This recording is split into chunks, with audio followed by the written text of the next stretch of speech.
Patch is the kind of guy who buys a black leather couch and is like, oh, I love it. Ahoy, sexy. Welcome to this week of the Broccoli Horror Picture Show. I'm Ahoy, Emma. sexy indeed. I'm Nick. And I'm Kristen.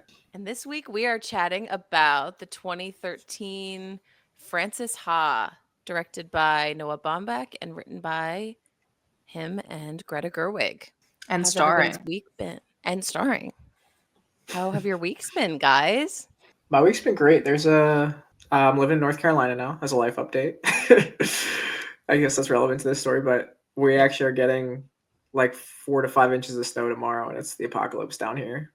Nobody's prepared for it in Raleigh, so I'm off of work tomorrow. We'll see what happens. Good for you. They canceled all the schools down here, canceled immediately. So I think I'll be off probably the next 2 days. That's so nice. That's beautiful. Yeah, it really was funny seeing. At first, it was like they thought they were going to get 8 to 10 inches, and everyone was freaking out. But the stores would have run out of toilet paper. Oh, they did anyway.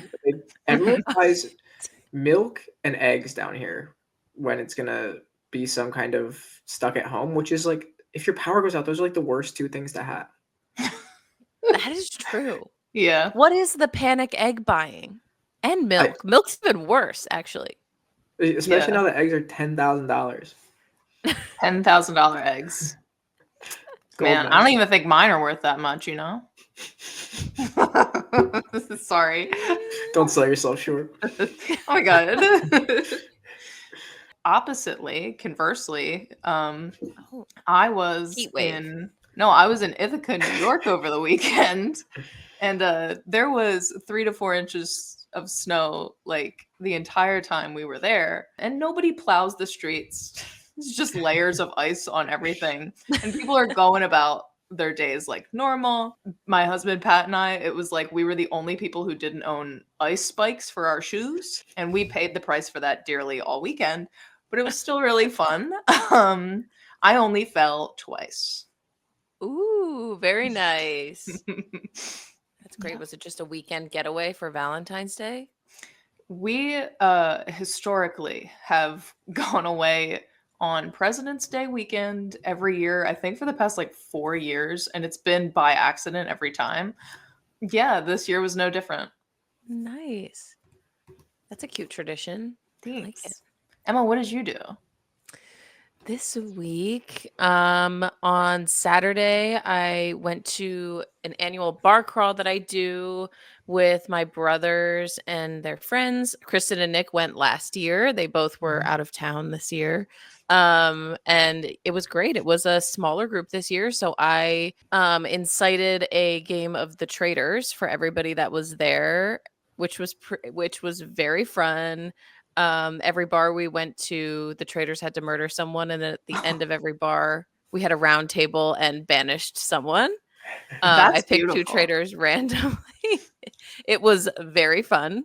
A traitor won, so that was, not great for the faithfuls, but great for the traitors. Sadie and I just started season 3, episode 1 last night.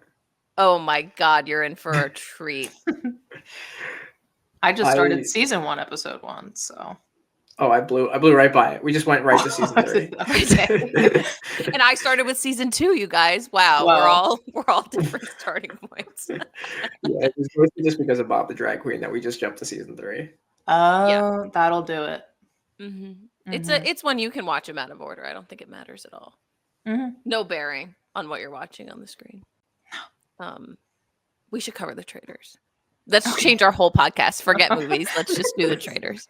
Let's just play, actually, the 3 of us. Sure. That's an Among Us type situation, actually. Who has the best Scottish accent? That'll determine who hosts. Oh, I'll get fired from my job. I can't do that. Yeah, not me. I drunkenly tried a few times this weekend, and it was embarrassing. I was Alan. And I only said traitors in a Scottish accent. That was the only word I attempted. That's fine. It's not good. I can't roll my R's. At all? Not at all, you guys. It's not even fun. Like, it's not even fun to watch me try because it just seems like I'm faking it, but I can't do it.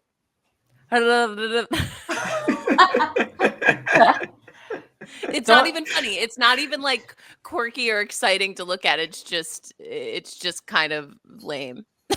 Don't hurt yourself. I like that on audio you won't see that we like got you to do it, so it'll just sound like we just stopped until you until you went that noise. Talk. But yeah. Any other exciting updates? I got a bidet. Hopes? You did? Yeah, I installed a bidet in our house. Nick, how do you like how it so is it? far? It's fantastic. I can't recommend enough. Did you get one with hot water, or are you suffering with cold water? No, just raw dogging it. Wait, how are you raw dogging it with a bidet? Cold water. Oh, okay. Okay. Got it. My mom got a heated toilet seat and a bidet, and she put it in their main floor bathroom. So when guests come over, they have a heated toilet seat, and it's like hotter than you think it's going to be every time. I'm so mad I didn't see that when I went over their house that one time. You guys have to come back. It's a real treat. We'll do a live show taking turns sitting on the toilet. No, that's the confession room for the traders when we play. Yes, when we change this whole podcast to a traders bidet podcast. Nick, I'm very happy for you. A bidet. What a grown-up thing to get. Yeah. What an upgrade for your life. Hilariously, I've actually had it for a while and installed it. You've had it for... Oh. Nick, how could you not have had the benefits of a bidet for this long?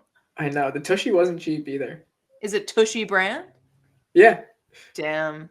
Wow. A man with luxury taste. All right, guys, should we get into this movie? Do we want to talk expectations, initial thoughts, or do we want to dive in? I think we can do like quick first impression or not, or like do expectation, I guess. My expectation, I don't know if I had one other than what you told me, because as Nick has done with the water on his bidet, I raw dogged it. And I went in not knowing anything. So when new characters and now more famous actors popped up, I was like Leonardo DiCaprio sitting on my couch going, love it. Yeah, so I went in completely blind. Perfect. I feel like that's a perfect movie watching experience in general. Yeah, I mean, I'd seen a lot of clips just from like random social media stuff. So I was kind of aware of the vibe of it, I guess. But I wasn't ready for, I guess the pacing is the thing that catches you most off guard in this movie. The pacing and the clear quirkiness feels like too light of a word for Francis's character, but yeah, the raw dog of it all. Dog, the canine. Yeah, I mean, just like how uncomfortable this movie can make you at times. I had no idea. Quite uncomfortable. I saw this movie in college. My friend Emily in college, who's one of my best friends to this day, turned me on to this movie. I think. I mean, that's what my memories made up. It could be different, but this movie makes me think of her, and she's the one who turned me on to Greta Gerwig in general. So anything with Greta Gerwig, or pretty much anything in New York, makes me think about Emily, even though we met in Washington, D.C. But I have a lot of fond memories of this movie from that time of my life. So that's kind of why I chose it. It's a nostalgic 19-year-old, 20-year-old Emma movie. Diving into our recap and discussion, I kind of broke it up in little summaries of scenes and sections because this movie does cut very quickly between scenes, so it's kind of hard to go like piece by piece. So we open with a friendship and roommate montage of Frances, played by Greta Gerwig, and her best friend Sophie. This movie is also in black and white. That's very important, the whole thing. They do everything together. They play fight, fake busk, smoke out their apartment window, etc. And then we get the title sequence, Frances Ha. Any thoughts about this initial sequence? I loved the music, the score during this. I liked it was light and almost bluegrassy, and that I feel like it almost misled me about where the movie was going or like what was going to happen in the movie, because I was like, oh my god, this is such like a cute little comfort movie, and it sets you up for a little bit of the quirkiness that's coming, but I thought it was really sweet. I think it does a good job. Like, New York can be so many things in a movie or like a show, and I feel like this does a good job showing you like what New York they're talking about in this movie. Like, New York can be very scary and dark or bright and happy or whatever you kind of want it to be in a movie, and like depending on what age and what characters you're using, it can be very different things, and I'm sure that's like reflective of how people who live in New York feel, but it kind of paints to you like just being like young and kind of broke in New York and just like enjoying it and just being along for the ride, like right off the bat. Our next scene, Frances's boyfriend Dan asks her to move in with him. At first, she says like an instinctual yes, and then immediately goes back on it because she wants to keep living with Sophie. They argue, they break up. Frances goes to a party with Sophie, and there she meets a young Adam Driver wearing a fedora whose name is Lev, a very classic Adam Driver look in the 2010s. And then that leads into another friendship montage running around New York City. So that's a big chunk there. I laughed really hard. I hadn't seen this movie probably since I was like 20, so it's been a while. I laughed really hard at her answering the phone in the middle of the argument when she's like, do you mind? He's like, no, answer it. And then she's like, yo, what's up, girl? What are you doing?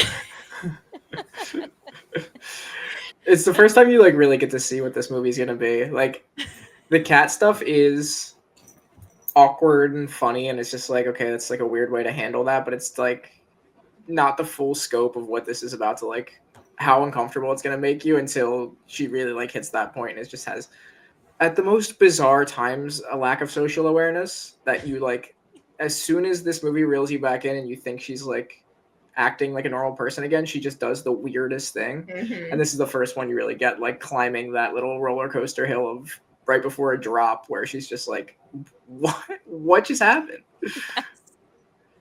Does it say how long they were together? No, there's no indication of time in this movie. They really let you figure out on your own how much time has passed throughout this movie. If at all. I was just so curious. I was like, what is this relationship? Like, how long? Is he normal and asking her to move in together? Or is she, like, I couldn't figure it out. Mm-hmm. Yeah. I got the vibe too long that they've been together, like longer than we would think. Like, at least, I feel like a year.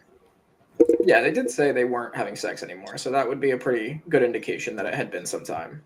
And Adam Driver, instantly weird. It's just a goofy guy. It's so weird he's from Indiana. Like, he just feels like... That doesn't register to me. I never remember that. It's so strange. It just doesn't match, like, anything he plays. Mm-hmm. No. He was really playing this hipster guy from New York for quite a few projects at this time. Oh, yeah. At least 4 I can think of off the top of my head. Go ahead, list them out.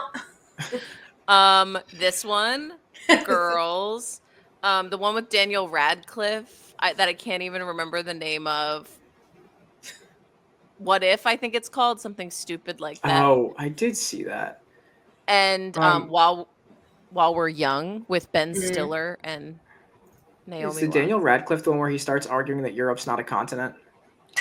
Do you know what I'm talking about? I cannot remember. I only remember when he screams about nachos in that movie. Yeah. You are correct. It's called What If. Yes, what a shitty title.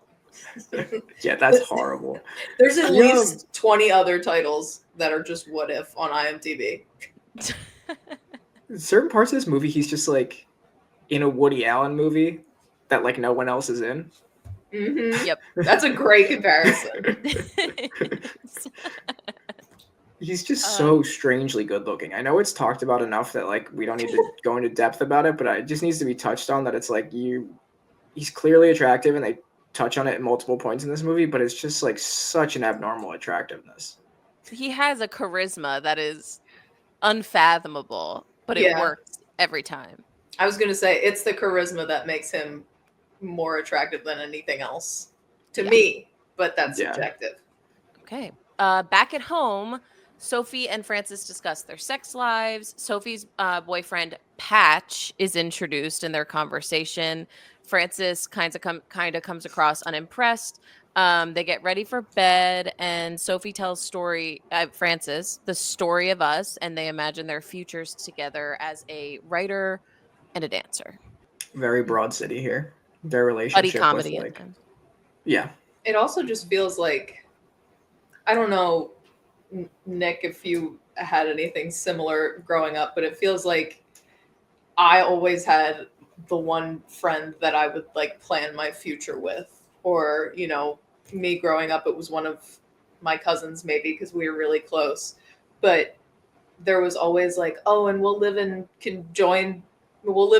the same block, we'll live on the same property, and it's just like you're together so often that you don't want to think about a future without them, and that there could be a possibility without them. And that was like very touching in that moment, especially because you can almost feel that it's going to change soon. Yeah. It's like a lot of ways. I know they're in their later 20s in this, but it is like college roommates and going to college for the first time when you're eating every meal with your friends. You're doing every part of your day with people in a way that you haven't. And it's like senior year, you know, things are going to change. It has that energy to me. Mm-hmm. Francis, cool. There's a lot of parts of this movie that are like going to be very singularly female that I'm just going to steer clear of at times. Nick said, hands off the wheel. Frances is a contemporary dancer. We learn she's an apprentice at a company, and we see her asking her boss if she can teach more classes. The answer is no. And you get the sense here that she's good, but she's an understudy. She's definitely not a star of her company. Another great quote here is when she's asking about the classes, she just goes, "I'm just proud of myself for asking." Yes. She does say a lot of like internal monologues out loud to people directly to their face. This movie's just filled with so many beautiful transition scenes of just running and all the friendship montages. I kept being surprised at how many there were watching it today. Almost in between every scene of dialogue, there is a silent scene running through the city. Yeah, this movie feels like you're reading a scrapbook almost. Yeah. It does. That's sweet. But also, I mean, I get we live in New York City. Why are we running everywhere? Why are we always running? She's busy. I know she's busy. No, but I was thinking to myself, I was like, I cannot remember the last time in my friend's company I have run full speed anywhere. I cannot remember. We gotta do it next time we're together. Right. So now I'm like, damn, we're missing out. Guys, Nick, next time you're in the area, we're going to have the best race possible. We're going to invite everyone out, and one of us is immediately going to fall on the ground, and it definitely won't be the person who fell twice this weekend. I am not a strong runner. I'm going to say neither. that up front. Nick's a soccer player. Nick's going to beat us in a way that is so embarrassing for Kristen. Nick's going to look like Usain Bolt compared to us. My knees just fall apart immediately. I also don't look good running. Like the worst you can imagine someone looking running is pretty much how I appear when I Frances Ha has Greta Gerwig does the funniest, most gangly run in this movie. She's tall, right? That was a point in the movie. Like, how tall is she? Do we know? I didn't look it up. That is one of the quotes I was considering for the beginning was, "I'm too tall to marry." Yeah. And I said, damn. All right. Greta Gerwig. Oh, Emma. Is she our height? For the listener, Kristen and I are the same height. And we are 5'9". Greta Gerwig is 5'8.5".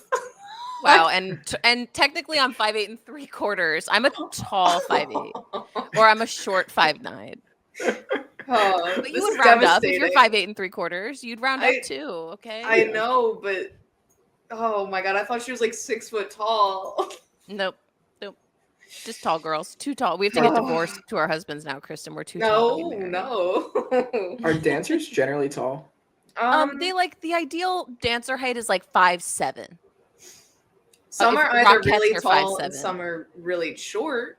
So the Ballet, average, they want you to be like 5'7". Gotcha. Too tall. We're too tall to be ballerinas, Kristen. I'm right. I've got a list right of other there. things that makes me not good for a ballerina. Nick, you're perfect. I've been working on my ballet. He's been working on it. All right, we'll see that next time we're together too. We're racing, and then Nick has to perform a dance. When he wins the race. Yes, winner has to dance. That's really good odds.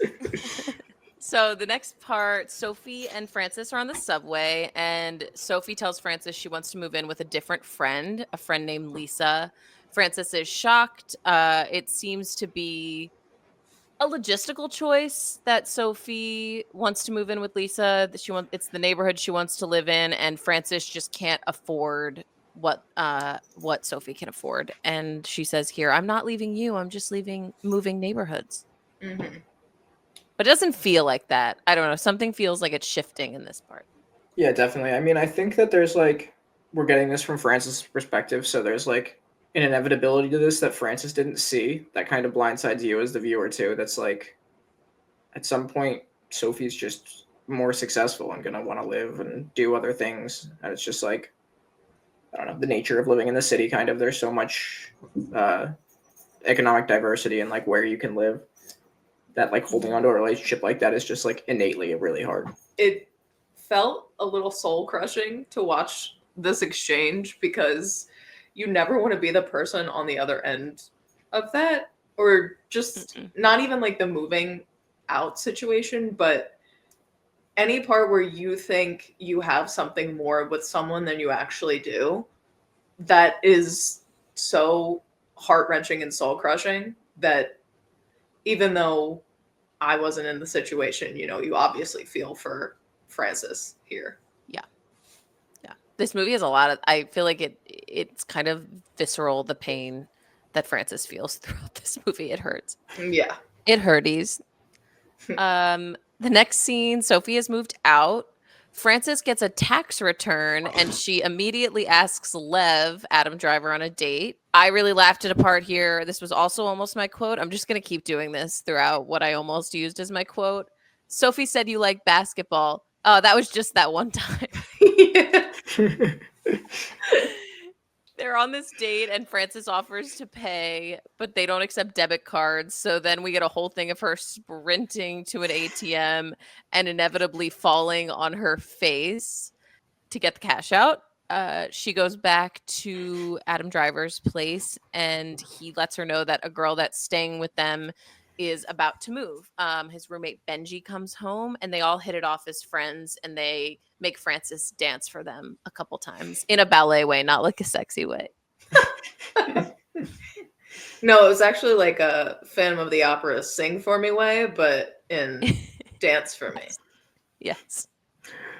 These two, their relationship here also feels very college, where it's like they're just like forget to say bye or like give a shit about her leaving for a second. And they're just like so locked in and hanging out on the couch and they're just like, "Oh shit, can you like dance for us before you leave?" Yeah. Like, oh, wait a minute. She's like, "I guess I'll go." They're just as weird as her, but in like very different ways from her. And they're clearly these rich art people that don't have to worry about a single thing. And they get to do whatever they want and watch movies in the afternoon. Frances moves in with them. And we're starting to get the sense very quickly. Or I don't know, it could be months. There's no determination of how long it is until she moves in with them. She's starting. Well, no, this is the one time we do know because her friend told her she was moving out in a couple weeks. Oh, 2 months. You're right. 2 months, yeah. So that had to be this Okay, part. right. 2 months. It's the only time we know, I think. True. She is starting to feel insecure about her friendship with Sophie. You're starting to get the vibe. She's feeling weirder about it. And Frances is really strapped for cash. The boys are not, as we just said. Benji and Frances start to get closer as friends and spend more time together. And yeah, that's kind of where we are in the story right now.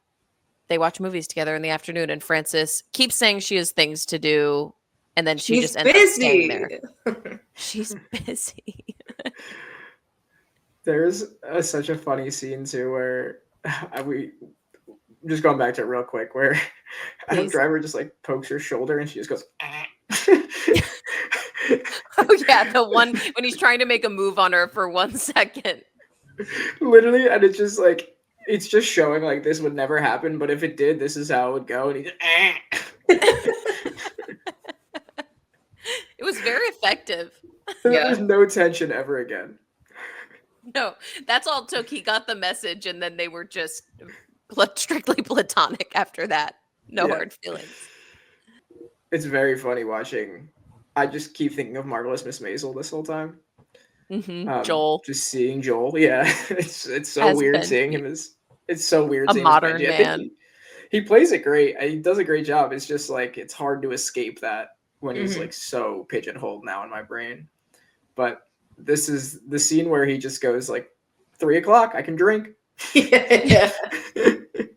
I love the idea of romanticizing alcoholism. It's a horrible thing I do, but every time I see it in a movie, I'm like, yeah, that's it. Yeah. To the alcoholism thing, another quote I wrote down that I almost did was, he wasn't a real alcoholic, but sometimes he would have like 12 beers. Sometimes. Were you talking about the part where we were at the Sophie and like coming back around and they were hanging out again here? That's what I was just going to get to. The divide in this scene really starts to show where like Frances almost seems more like her younger sibling here than like a friend. Like she's obviously like always had a little bit of that where she's like, I mean, they had just not joked, but just blatantly disrespected her and told her she looked older than Sophie, but that was brutal. Yeah, Willow from Succession. Yeah. Hi. But yeah, that's a horrible scene, and then it's right like then it turns around and it goes like completely the other way where it's just like she's like the younger sibling. Like it's so weird that anybody sees it that way. Yeah, and Sophie's getting more, you can tell she's getting more serious with Patch than it was previously acknowledged. Yeah, their whole vibe is way off in this scene. This is the scene where it really set into me, like, I don't know why, but I was like, oh, they're like our age. Like, I don't know why it took me that long in the movie to like realize what age they were. I guess it's another one of those things with time passage, but I was like, oh yeah, they're like 27. Yep. Totally different experience watching this as a 27-year-old versus as like basically a teenager watching this movie. Definitely. You think they're much cooler the younger you are. This part of the movie just made me feel so ancient. I was like, oh man. And they told her to her face like, oh, I thought you were so much older. And I was like, oh. Yep. And it's just getting clear that Sophie really has her shit together in a bigger way. Then Frances is cut from her Christmas show at her dance company, which was a big time for her income. Sophie and Patch come to one of Frances' shows, not the Christmas show, just a different one. And again, I just keep writing, like, I feel like as my notes progress, the girls seem further and further away. Every time Sophie's back on screen, there is a bigger divide. Here, Sophie admits that she loves Patch, and Frances and her get into a huge fight. Frances orders the most expensive bottle of vodka at this restaurant on Patch's tab and leaves with it. And that's kind of the last we see of Sophie for a while in this movie. And you know what? Good for Frances at that point. I know it's a point of contention, but if I were in that position, grabbing the most expensive thing and making somebody else pay for it and then leaving, icon behavior. It's kind of iconic. but also showing her maturity difference between the two of them. Yeah. In that moment too. Mm-hmm. After this, Benji and Francis, they kind of expand their relationship a little bit. There's definitely some feelings there. Benji always calls Francis undateable. I feel like Benji has a big crush on Francis and she doesn't totally reciprocate. I think she can think about the idea, but I don't think that she has any feelings really at this point. Yeah, there's definitely a tense moment where you're like, please don't do something creepy here, Benji. Like, she's clearly hammered, and it's like, just don't make it weird, and like, don't ruin this right now. Which you can tell he's like close to, but he does not. Which again, I thought it was just incredibly well done to like, without anything even really happening, you can just feel it the whole time. Yeah. He does the, Lev thinks we'll marry. That's like a classic like tell of like how, hey, you know what he's saying. Yeah, something you'd never say if you didn't agree with, if you didn't like the person. Like if someone said that to you about someone you didn't like, you'd just be like, oh, no, like, whatever. No. Weird. Yeah. But then bring it up in the flirtiest way possible to the other person. Yeah. I think I don't know. It was just such a nervous feeling during this scene of like going through all that, and then such a relief when he doesn't do anything creepy. But the lay on your back and put one foot on the floor is fantastic advice. Does that work? It saved me many times. Wow. Yeah, if you feel like it, because I'm just not a good drinker, but if you feel like you got the spins at all, I said that after I said I romanticize alcoholism. By not a good drinker, I mean I just don't hold my alcohol well. You lined yourself up and then struck out immediately. It's like, oh my god, I'm really gonna have an intervention in the room by the time this podcast's over. And how does that make you feel? Turn around with my parents. Oh, we're getting a call in, and it's Nick's parents. We're gonna take them right now. We're worried about you, honey. Speaking of parents, Frances goes home to hers for Christmas out in Sacramento. And there's just a beautiful montage of her being home with her family. You can see the origins of Lady Bird in this scene because this is her hometown. And those are actually her real life parents playing her parents in this movie. Oh, I didn't know that. Cute. Oh, yeah.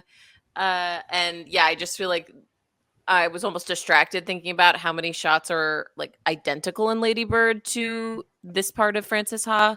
And I think it's kind of sweet seeing like Greta Gerwig's origins as a creator here on like a much smaller scale than what she's doing now. Yeah, I literally just wrote down Greta Gerwig in Sacramento, LOL. So it's really all this family scene's really nice and it like provides some context, but it feels like it's just like throughout her career, it's just Greta Gerwig's love letter to Sacramento. Yep.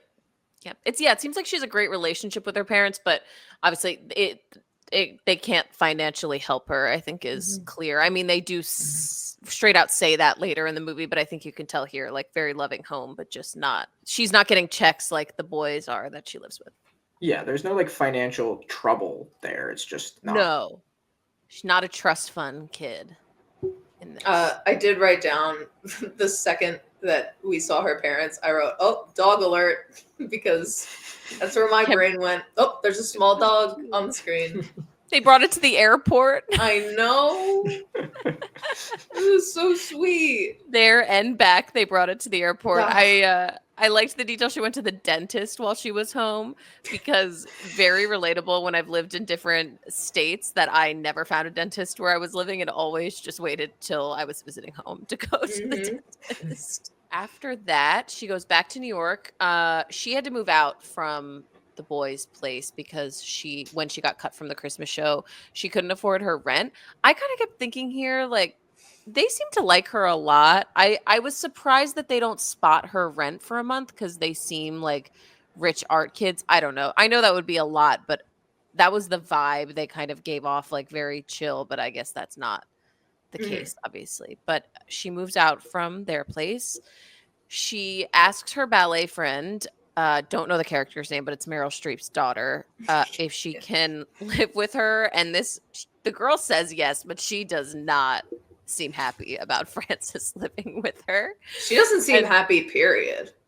No, she's so dry. Yeah. She's so dry. And Frances is hanging out with a totally different group of people now.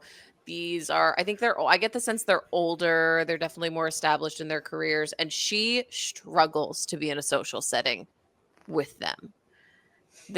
She's at a dinner party with her ballet friend and some of her friends. This is where she finds out that Sophie is moving to Japan with Patch.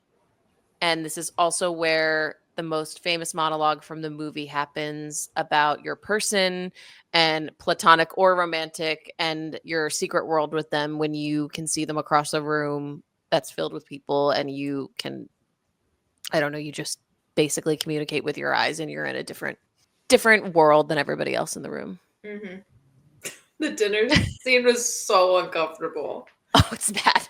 I felt like I was gripping the couch cushions watching it. I did my dues with playing with volume during the substance, and I was like, no, I'm gonna commit, and I'm not gonna turn the volume off and watch subtitles. But I was this close because I couldn't. Is that what you do to feel safe during movies? Yes, absolutely. That is my safe zone.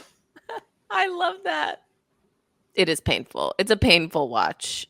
And then after the monologue, I die at her just finishing this like beautiful sentiment, like so deep. And then she goes, "Oh, I think I should go now. Bye." Yeah. Walks out. All right, straight up leaves. Doesn't give the woman a chance to respond, who seemed to be listening and seemed to be open to what she was saying.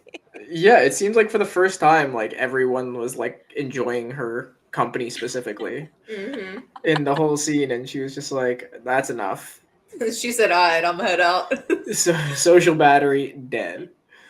And in that scene, it's also established this couple that she's never met before has an apartment in Paris that they don't go to a lot, and they like offhand say, "Oh, if you're ever in Paris, you could stay at our apartment," something like that. And then at the end of the dinner, when she's leaving so abruptly, they're saying goodbye, and she just goes, "Oh, I actually do think I'm going to be in Paris." And then they very forced their hand of saying, "Do you want to stay at our apartment?" And she goes, "Yes." And she had made it like very clear earlier too that she wasn't going to be in Paris. No. She did explicitly say, "I don't think I'll be there anytime soon." So then she goes to Paris. This is probably the most infuriating part of the movie for me. Well, before she goes to Paris, quick scene, she runs into Benji. Here, time has definitely passed. I think it's like February because she keeps talking about this meeting she has with her director of the company that I think originally they said it was in February, somewhere around there. Mm-hmm. She runs into Benji, who has a full beard now. And for some people that takes time. For others, that does not take time. So maybe it could be a week. I don't know. Nick, any experience with growing a beard? For our audio listeners, Nick has a beard and grows it pretty fast. Consistently, yeah. How fast can you grow it? I feel like Benji's somebody who grows a pretty quick beard. He seems like, maybe it's just because he's Joel. I don't know, but it's just like he seems like he could grow facial hair pretty fast, even though he has a young face. Okay, good to know. Good to know. So again, we actually know nothing about the time. No, but we'll yet again just guess 2 months. Let's get 2 months. In this scene, he's with a girl, and this is scene I like didn't remember at all. Feel like it could be seen as a throwaway scene, but on this watch, I really feel like it was Frances kind of seeing a window into what her life would have been if she had dated him, and it was kind of like a goodbye to that chapter of her existence. Mm-hmm. I love this. Was like one of my favorite scenes. I think Benji's just such a funny character when he talks about living in Paris. His girlfriend's like, "What? You were 8." Yeah, there he goes. Frances and I were married once. Yeah. I think there's not much else to go by here, but I feel like Benji's the most relatable character for me in this movie by a mile. I see that. Like, I mean, I have to have a job, so that's a pretty major character difference. But other than it's that, the attitude. Yeah, the demeanor, the general demeanor. Yeah, I just felt like throughout the movie, I was like, he made the most sense to me as a character in a movie where not a lot of characters are making a lot of sense to me. After this, Frances goes to Paris for her weekend in Paris. She pays with a credit card she got in the mail. She can't sleep when she gets there, and then she falls asleep for an entire day and she's going, it seems like she got there on Friday night and she's leaving Sunday. And she sleeps until 4:30 p.m. on a Saturday. And it is so painful to watch. She took a sleeping pill at 5 a.m. Why didn't she take it at 11? It's so funny to think that she had it the whole time. This shit made me so angry. I was fuming. I'm fuming. I was like, you made me feel so uncomfortable just to aggravate me. Horrible. Absolutely horrible. Insane. Yeah. She reconnects with Sophie while she's in Paris. They talk on the phone. Sophie calls her to tell her about the move. Frances, they make up, but Frances is semi-lying the entire time. She tells her she's going on the tour. She doesn't tell her she's in Paris. Sophie even says, "You should I want you to travel more," or something like that. And she doesn't tell her. And Frances just seems really sad in this part, and Sophie doesn't seem to notice at all. It's not like she just moved to Japan or anything, but no, not like she has anything going on. And again, I think that's Frances doesn't even like, she asks her about it and she says she's happy, but you can just tell Frances isn't really thinking about Sophie either. I think they're both saying stuff out loud to each other, but really just thinking about their own shit. Yet again, just like kind of painful to watch, but the first, like you kind of hinted at, it's like the first signs of healing for those two. At least like it feels like the first time in a long time there was a step in the right direction from anything in Frances's life here. So even though it's like it's kind of that rock bottom moment where she's bouncing back a little bit, like it feels like her just being up all night and being alone in Paris is like the absolute rock bottom she's gonna hit here, because she's just like, what else could happen? How else could she bottom out at this point? Until the next scene, when she meets with which I agree with you, but the next scene, borderline even more infuriating. I think that's now being older, like being 27. She has her meeting with the director of the company and she offers her a desk job. Yeah. And Frances refuses the stable day job. Her pride is just destroying her in this scene. It's so frustrating. Like it was like yell at the TV frustrating. Yeah. Oh my God. Like you can have a solid day job. She said you can have the studio, you can choreograph. This woman she didn't even have to interview. This woman was just giving her the job. This moment truly made me feel like Frances is just the villain. And here, like, I mean, you think the way they set her up as a protagonist, you're like, oh, the instructor or the director or whatever, she's definitely the villain here. She wasn't giving her the Christmas show or whatever. When this shit happened, I was like, are you kidding me? After all you've been through, you're not going to take the stable income, the stable office job. I was like, you have the opportunity to still have the studio, but you're still going to say no? To almost do exactly what you're doing right now, but just with a 9-to-5 that will pay you money. Yeah. In addition. And turns out the director was just nice and really likes her and just wanted her to succeed. Yeah. Just wanted her around. Just wanted to be her friend. Yeah. Like Imagine. Hey, I saw you across the room. I liked your vibe. Me in the dance studio really liked your vibe. Yeah. Now we're entering, I think, the final act of this movie. She's now in upstate New York, and she's I guess like an RA for a college. Is it for the dance program or is it just for the college? I can't really tell, but it's her alma mater. and she's there living in a dorm. She's not allowed to dance because she's not a student. No idea why she thought she would be allowed to join that dance class. Absolutely no basis of why she thought she would be able to do that. And she is also kind of like working at catering events, and she's at an alumni event, and Sophie is there, and by big surprise because she's been in Japan, and Sophie is very drunk. Sophie is engaged to Patch, which we haven't even acknowledged that guy's name yet and how insane it is. Sophie gets even more drunk. Moving on. And now that I've said how insane his name is, we're never gonna mention it again. Sophie gets even more drunk by the end of the night. She stays over with Francis, and she reveals that she had a miscarriage. She says that she's going to leave Patch and move back to New York. And the two girls have one more sleepover, and they imagine their new life in New York City and what it would be if Sophie moved back, and they go to bed. But in the morning, Sophie leaves and goes back to her life with Patch. Yeah, this whole time I was thinking, like, how much time she has being this, like, summer school RA alone. I'm like, I would just at this, like, crossroads of life, spending all your time like that around nobody, you know, I would die of stress. Like, it would kill me having that much time just, like, alone in my room or whatever, like, doing anything. Yeah. But anything, and no money really, to, like, go out and do stuff. No fallback, like, nothing. Just, like, you're there in a place that, you know, your college, like, it would just be, like, I'd be a mess. It would be so rough. Yeah. But the scene of Sophie shit-talking Patch is so funny. Where she just, like, reverts back to, like, young Sophie with Francis when she's hammered here. It's just, like, such a great scene. It's, like, so relieving to see, like, there is still somebody for Francis in the world.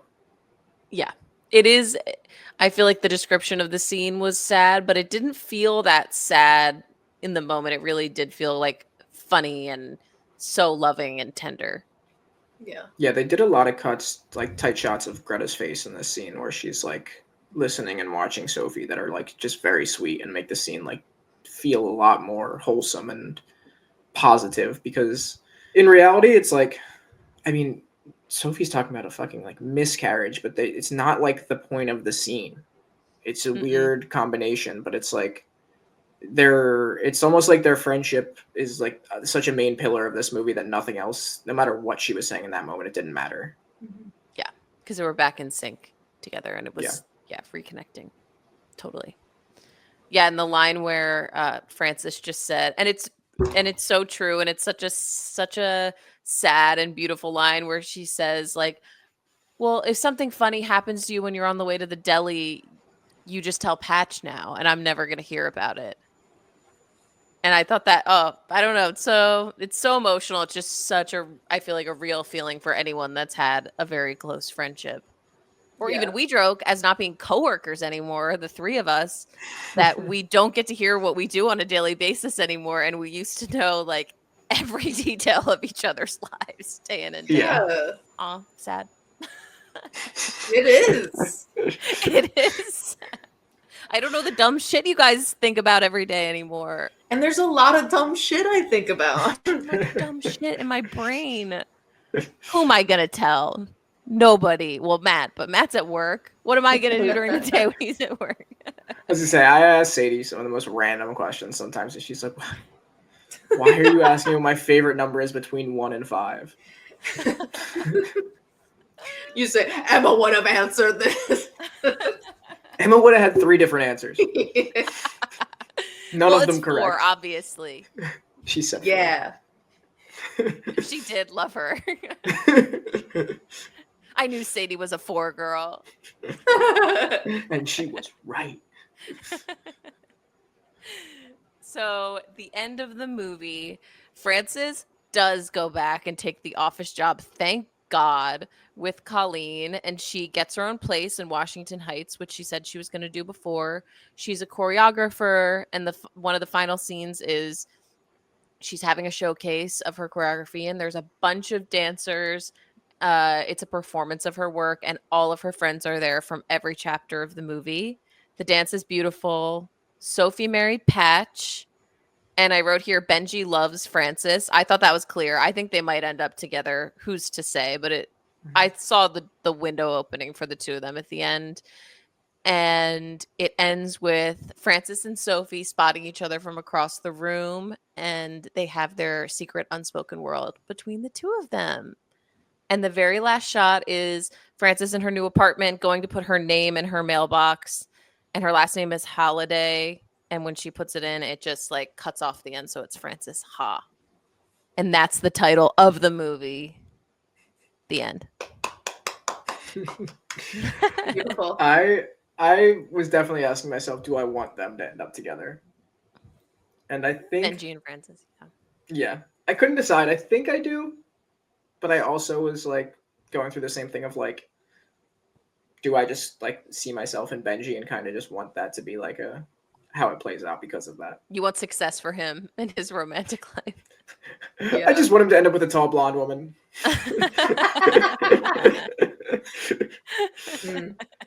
True.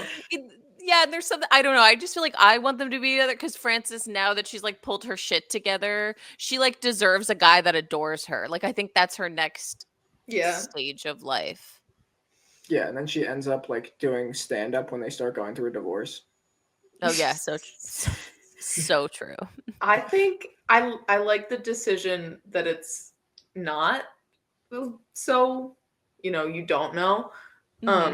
Because I like it's open-ended because you get to think about, oh, they could have been such a great couple or they could have been such a terrible couple, but they leave that open to us because you can decide whether she needs it or whether she deserves it.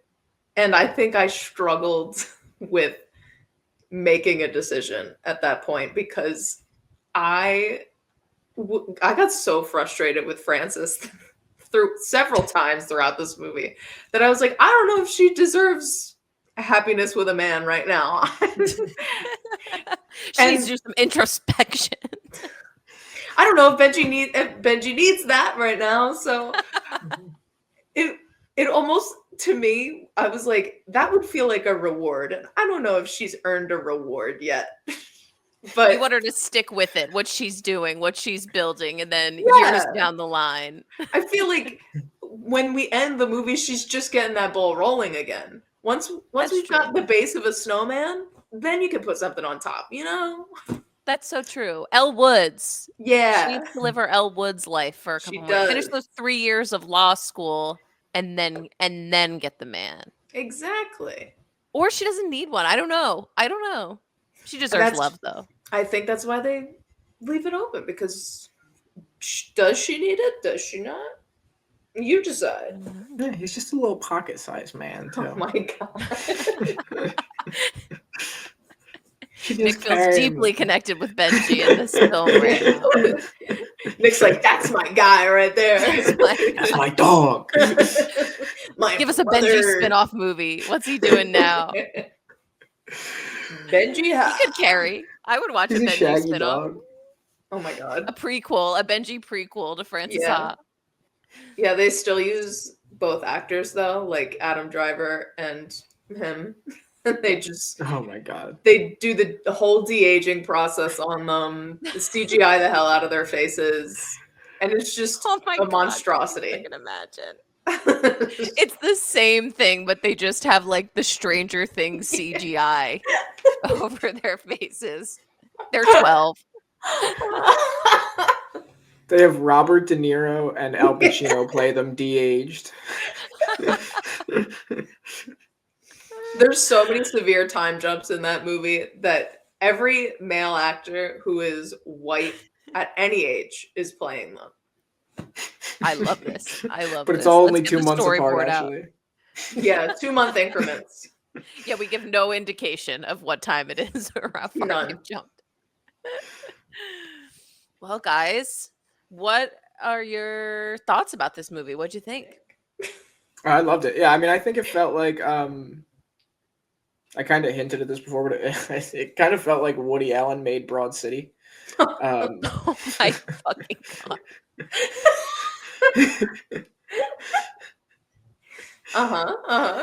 Okay, yep. But I mean, I loved it. It's definitely like Noah Baumbach and Greta Gerwig's like love letter to being young in New York and like figuring it out and just like getting to feel all the like not just the happiness but the sadness and everything in between. That like I feel like there's very specific people in life that you meet that you're like you feel everything more than everyone else. Like you have the way you experience emotions is like on a whole different plane and spectrum than I'm experiencing them at all. And I think this is really like tapping into what that character is and feels like in life, and like does a great job of like exploring that side of going through life in a way that's like kind of excruciating in a way that you understand their experience with it. That's lovely, yeah. It's so funny off the no, it was so funny off the back of just like calling it Woody Allen's Broad City. But you expanded it beautifully. Yes. I also enjoyed it. I went into it, like I said, thinking it was a comfort movie. And I think it was more of a The Office style uncomfort or discomfort on such a high level, but done artistically to make it seem like a comfort movie. So I did feel a little tricked, like I said, but I still did enjoy it. I have to say, I don't know how much I like Frances, and I mean that's very clear throughout my entire. She's a flawed woman. She is, and we all are at the end of the day, but her decision making is not. Her judgment is so flawed. And that just made her not as likable to me as someone who, one, judges other people, sure, but also judges myself so intensely and the decisions that I make and how they affect myself and others that I just could not relate to her. And I just kept being like, how did we get to this point? Every time something would get worse for her, I would just go, how does this keep happening? Because it doesn't feel real to me, but I get that it's real and it does happen.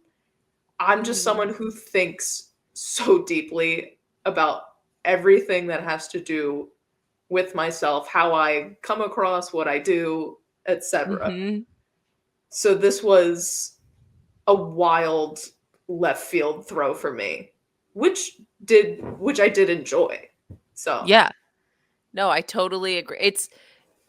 I also found her age, now being this age watching it and knowing her age in the movie, like I think if she was 22 in this movie, it would be not like less painful because she's still making those decisions, but I do feel like it would be more justified to me. Feel less gravity of it. Like when you're 22 and you're making dumb financial decisions, you're like, oh, whatever. But 27 and being 27 now and how much I agonize over decision making and agonize over how will this affect me. Maybe we're just overthinkers in that sense. Like I almost feel a little envious of her character in a way because God damn, if I could let go like that. Yeah.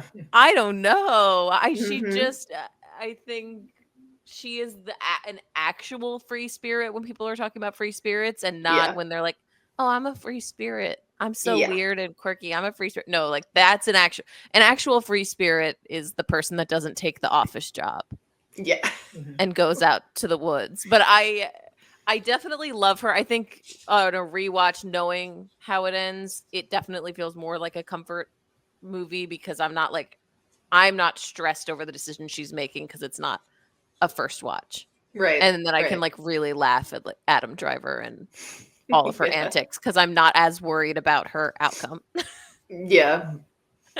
Just as like you were saying, I feel like if Frances was younger and like you said, a 22 fresh out of college, it feels very much like she's someone who does not have a developed frontal lobe. You know? Yeah.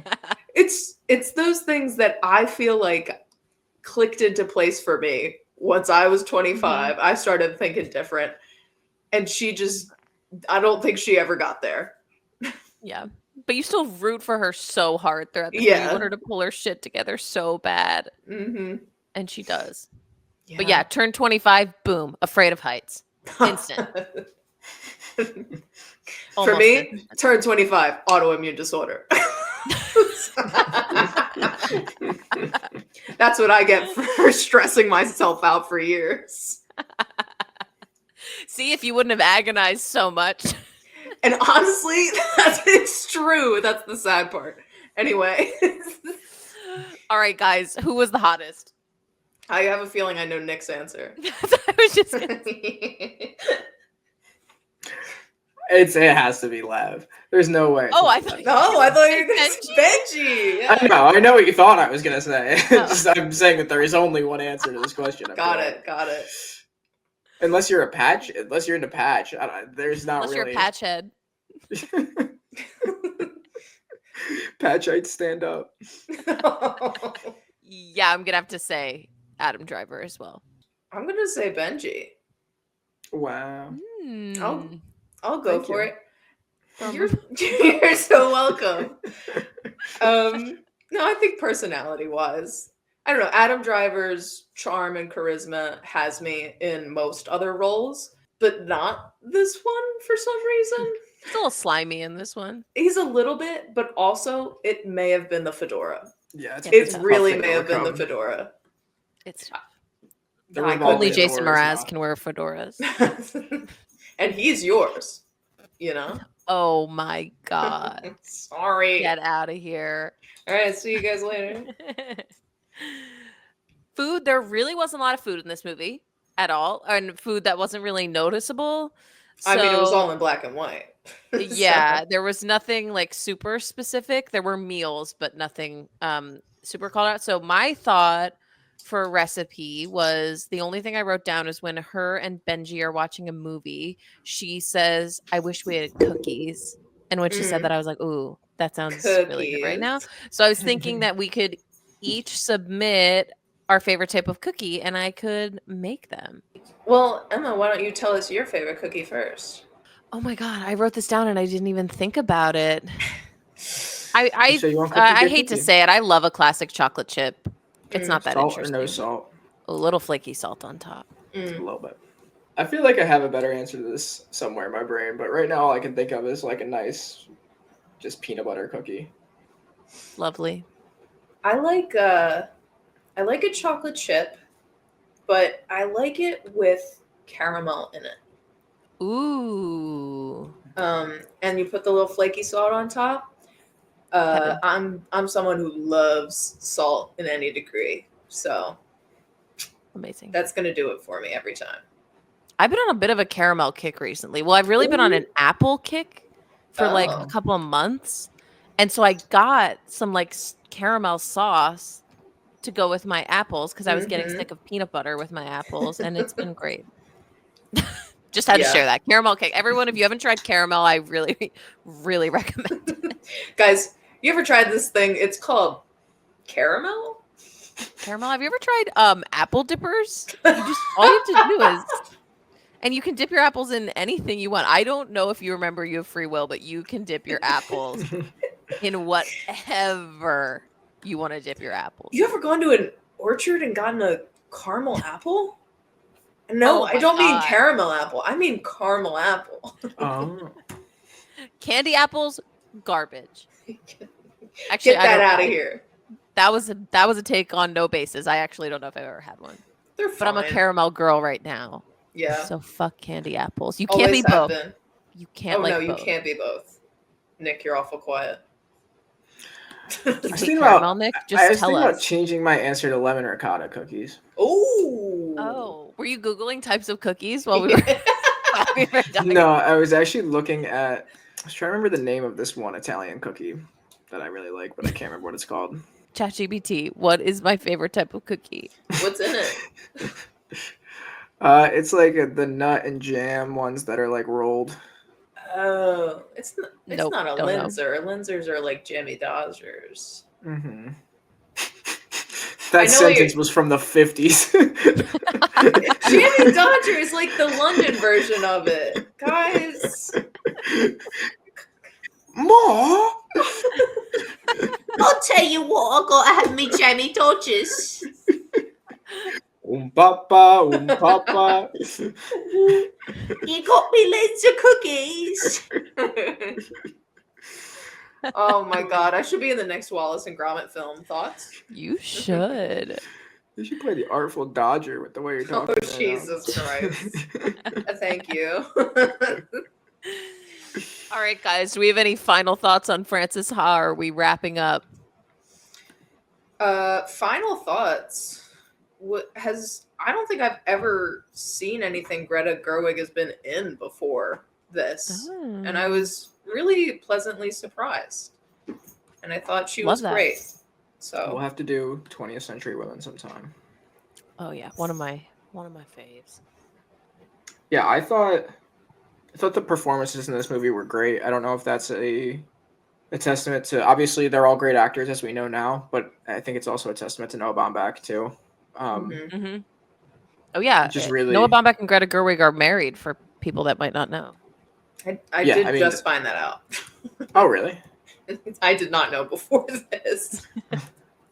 Do we know they were? How long were they together before this? Was my only question. I really don't know. There's like a slight scandal that I think he was married, and he might have left that lady for Greta Gerwig. He's also a decent amount older than her, right? Like 15 years older than her. Mm-hmm.